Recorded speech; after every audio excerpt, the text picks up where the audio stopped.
جوک بیمزه رو آدم بی پول که تعریف میکنه اصلا فوشش میدن رسما. همون جوک و پول داره میگه یه عده از خنده سینه خیز میرن تو حیاط، شیلنگ آبو میگیرن خودشون.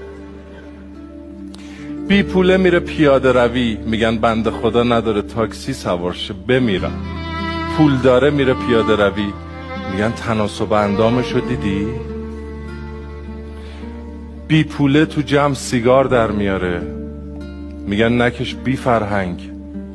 اینجا آدم نشسته، من چرا باید دود سیگار تو رو تنفس کنم؟ پول داره سیگار رو میذاره لبش، 40 تا فندک میزنن، همه میگن بکش بکش، ما هم استشمام میکنیم.